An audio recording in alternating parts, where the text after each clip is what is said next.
son documentos suscritos de una entidad económica en el cual consignan datos evaluados en unidades monetarias referentes a la obtención y aplicación de recursos. La información financiera se va a presentar mediante los estados financieros, ya que esto va a depender de cada empresa y que se podrá ser utilizado por periodos o por ejercicios económicos.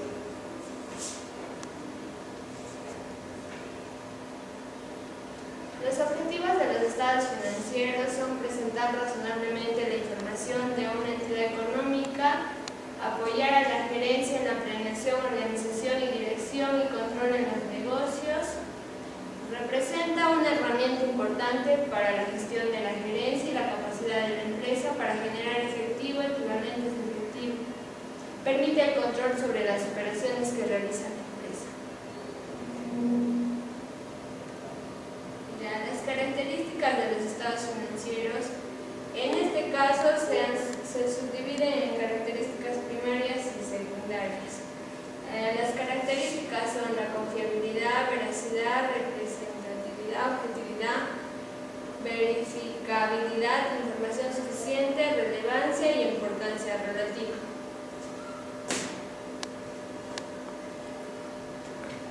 Las decisiones financieras de los individuos. Los activos representan la riqueza de la entidad económica o los recursos que va a tener la empresa. Pasivos son las deudas y el capital neto va a ser en este caso activos menos pasivos.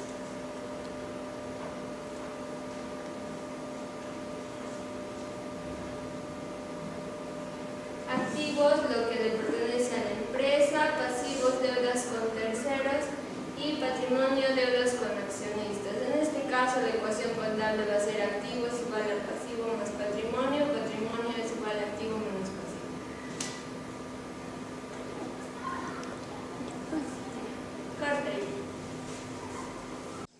Continuando con la exposición, veremos las clases de estados financieros. Como primer estado financiero veremos el estado de situación financiera, que tiene por objetivo presentar el valor de los bienes y derechos, las obligaciones y lo que tenga como patrimonio de la empresa. Esto en un momento determinado y debe ser sobre bases consistentes. También es importante porque tiene por finalidad rendir un informe de situación patrimonial de la empresa. Este informe de situación es de manera resumida de toda la empresa.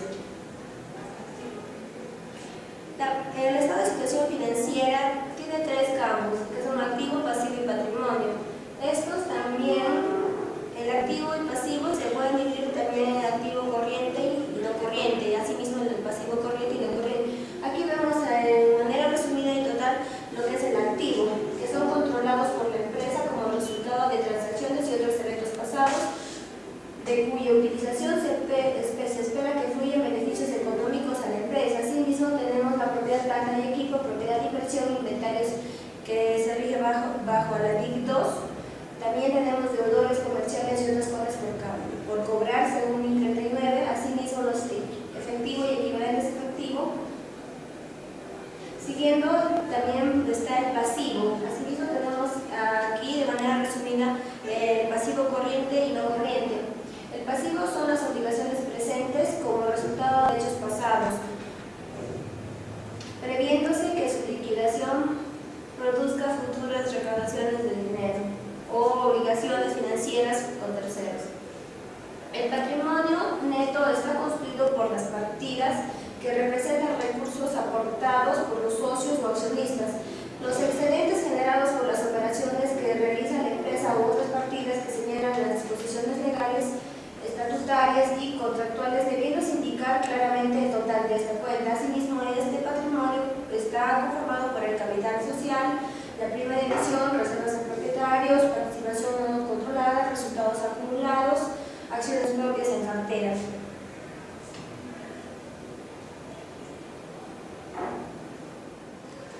El siguiente estado que vamos a estudiar ahora es el estado de resultados. Este estado representa el rendimiento de la empresa que tuvo en determinado periodo. La importancia de este estado es ver la rentabilidad que hemos obtenido con la empresa en determinado periodo. a la vez ver si hemos tenido una utilidad o una pérdida, y eso poder tomar decisiones para el siguiente periodo. La utilidad no hace la diferencia positiva entre ingresos y gastos. Si esta diferencia resulta negativa, se dice que es una pérdida.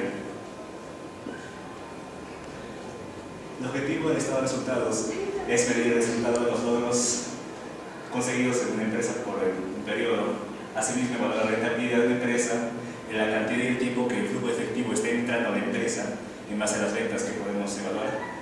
Evaluar el desempeño y medir los riesgos, y poder también repartir dividendos, porque los dividendos se reparten en base a la utilidad neta de un periodo. Ahora, la presentación del estado de resultados va a ser por dos clases, ya sea por naturaleza o por función.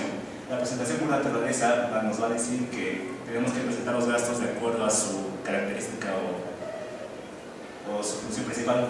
Quiere decir que presentamos gastos ya sea como compras, sueldos, salarios, depreciaciones. Y la presentación por función es presentar los gastos por áreas determinadas, ya sea como gastos de administración, gastos financieros o gastos de ventas.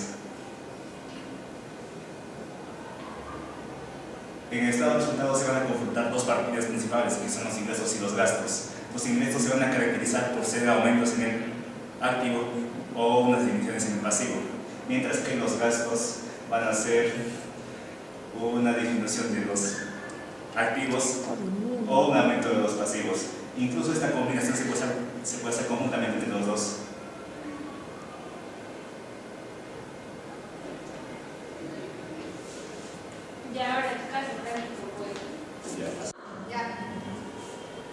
Prosiguiendo con la exposición, vamos a hablar sobre el estado de flujo de efectivo.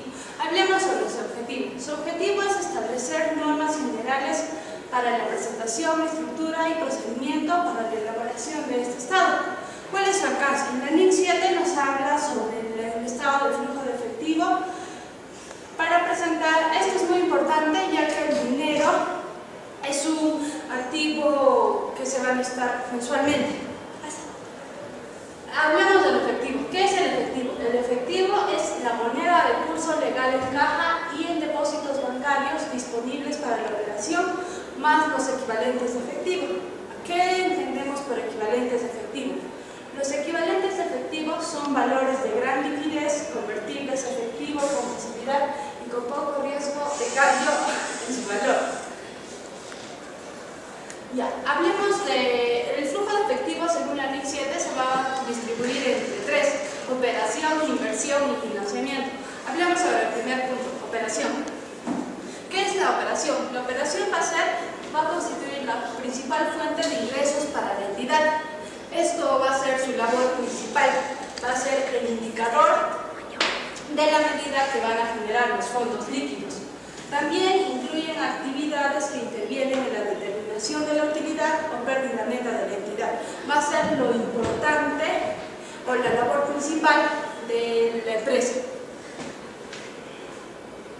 Unos ejemplos de operación tenemos los cobros procedentes de la venta de bienes y prestación de servicios, otros procedentes de regalías, cuotas, comisiones y otros ingresos ordinarios, los pagos a los proveedores por el suministro de bienes y servicios, los pagos a los empleados y los cobros y pagos de las empresas de seguro por primas y prestaciones. También tenemos los pagos o devoluciones de impuestos. ¿Por qué consideramos estos ejemplos? Porque va a ser necesario pagar al proveedor, pagar los impuestos y pagar a los empleados para poder tener la realización del bien, ya sea en este caso las ventas. Hablamos de inversión cuando van a representar estas inversiones en activos que generan ingresos en mediano o largo plazo. Mayormente hablamos de los activos financieros. En la inversión, ¿cómo vamos a hacerlo? Vamos a hacerlo cuando pagamos nosotros a otra empresa por la adquisición, por la instalación o por la venta de activo fijo o intangible y otros activos a largo plazo. Por ejemplo, si nosotros compramos una maquinaria, estamos invirtiendo un dinero establecido para tener esa maquinaria. Otros serían los cobros por ventas de inmovilizado, material u otros activos. Acá hablamos de... El tercer ejemplo es los pagos por la adquisición, reembolso o intereses de instrumentos de deuda emitidos por otras entidades. instrumentos disponibles para la venta conservados al vencimiento. Aquí hablamos de los intereses que podemos generar con la empresa de la empresa que hemos comprado la maquinaria, ya sea esta si fuera por leasing o por el tiempo que hemos dado. Ahora hablemos del financiamiento. El financiamiento son los flujos destinados a cubrir necesidades de la entidad como consecuencia de sus actividades de operación e inversión. Va a ser como la mixtura. Acá nos habla que vamos a dar la capacidad de la entidad para restituir a sus acreedores financieros y a sus propietarios los recursos que canalizaron la entidad. Aquí hablamos mayormente de los bancos financieros. Los bancos son las empresas a las cuales nosotros vamos a pagar intereses, ya que en un momento nos hemos prestado un dinero. Un ejemplo es, por la emisión, reembolso o dividendo de instrumentos de capital emitidos por la propia entidad, ya sea esto emisión de acciones. Otro, por emisión, reembolso o intereses de instrumento de deuda emitidos por la propia entidad. Emisión de obligaciones, como ya sea las cuentas negociables o la tarjeta de crédito. Los pagos que se hizo para amortizar la deuda en un arrendamiento financiero. Hablamos de dos métodos en el flujo de efectivo. Este es el método directo y el método indirecto. El método directo consiste en presentar, utilizando registros contables de la entidad en cada rubro. O sea, nosotros vamos a mantener el plan de cuentas y según cada rubro de la cuenta vamos a registrar. Ahora, el método indirecto va a ser elaborarlo partiendo de la utilidad o pérdida antes de impuestos a la utilidad, el llamado RAPEL. Dicho importe va a aumentar o disminuir los efectos de partidas asociadas con actividades de inversión y financiamiento, los cambios durante el periodo de los rubros que integran el capital de trabajo, puedes cobrar por pagar inventarios. En una recomendación entre estos dos métodos, escogemos el método directo, ya que gracias a estos vamos a poder medir los flujos de efectivo futuros, y lo cual no vamos a determinar con el método indirecto. Gracias. Ya, siguiendo con la exposición, el siguiente estado financiero va a ser el estado de cambios en el patrimonio neto. Este estado va a mostrar las variaciones ocurridas en el capital, capital adicional, acciones de inversión, reservas y resultados acumulados. Para la preparación del estado de cambios en el patrimonio neto debe tenerse en cuenta el capítulo 3 de la sección primera del manual en lo que sea aplicable. Los objetivos de este estado de cambios en el patrimonio neto es que comparar los saldos del patrimonio de una sociedad al principio y al final de un periodo contable. En las partidas se va a analizar los saldos de las partidas patrimoniales, ajustes de las partidas anteriores, variaciones en las partidas patrimoniales, la utilidad o pérdida del ejercicio y los saldos de las partidas patrimoniales al final del periodo. La importancia. Este estado es importante porque va a brindar la información sobre la situación patrimonial de la empresa, capital, acciones de inversión, capital adicional, otras reservas, entre otras cuentas, para la cual va a ser utilizada para toma de decisiones como aumentar el capital social, la distribución de dividendos y capitalizar reservas. Gracias. Ya. Como parte final de la exposición tenemos aplicación práctica de los estados financieros.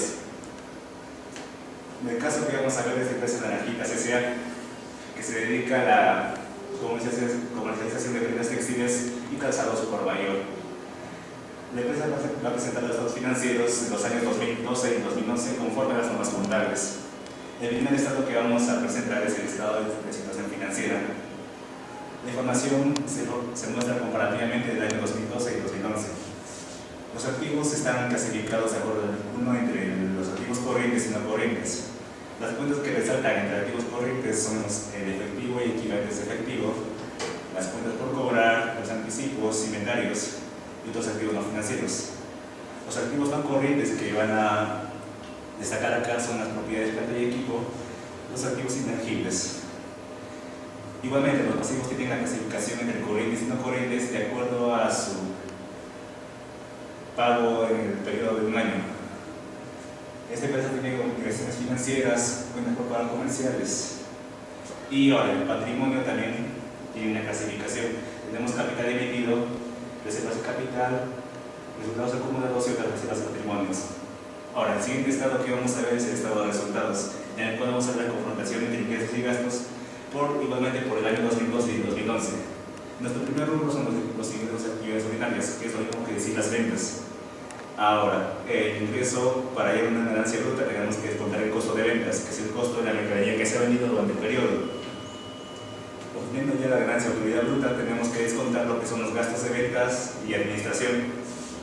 Y además, si tuvieran otros datos operativos, también se descuentan esta parte, para luego, con este resultado, tener la ganancia por actividades de operación o utilidad operativa. Luego de esto, lo que se hace es aumentar los ingresos financieros y deducir los gastos financieros para tener el resultado antes de impuesto a las ganancias. En este caso tenemos que el gasto por impuesto a las ganancias es de 2 billones. Y por último tenemos nuestro resultado neto de actividades de los periodos. El siguiente estado que vamos a ver es el estado de flujos de efectivo, que nos muestra cómo se mueve el efectivo entre entradas y salidas a través de los periodos.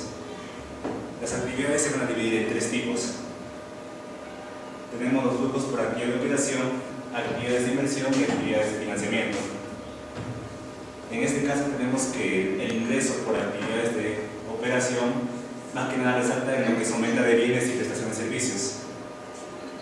El principal ingreso que se produjo en estos 2 periodos fue el pago a proveedores de bienes y servicios. Producto de esta diferencia no queda un resultante como actividades de operación. El siguiente flujo a considerar son las actividades de inversión, que son las actividades que nos van a permitir obtener activos fijos o descargos de ellos. Por ejemplo, en este caso tenemos un ingreso de 54.000 por venta de propiedades, planta y equipo, mientras que también se ha hecho una compra por propiedades, planta y equipo. Y luego tenemos las actividades de financiación. Tenemos un monto que se ingresa en la empresa por obtención de préstamos. Y también tenemos otro monto que está saliendo de la empresa por pago de préstamos. Producto de estas diferencias vamos a tener un flujo neto de la empresa. Tendríamos un saldo inicial con un aumento de disminución y un saldo final de los 2 periodos. Y el último estado que vamos a ver es el estado de cambios en el patrimonio neto. Este estado nos va a mostrar el movimiento que han tenido las cuentas de patrimonio en todo el periodo. Las principales cuentas que se tienen en el estado de cambios en el patrimonio son el capital emitido, las primas, las acciones de inversión, reservas de capital y resultados acumulados. Para este caso tenemos saldos al 1 de enero de 2012, o que es lo mismo decir, el 31 de diciembre de 2011. Tenemos operaciones que se han dado a través de la empresa, los cuales van a aumentar o disminuir los saldos, para al final totalizar el patrimonio y tener un resultado final. Y bien, con eso hemos terminado la exposición de lo que son estados financieros. Muchas gracias.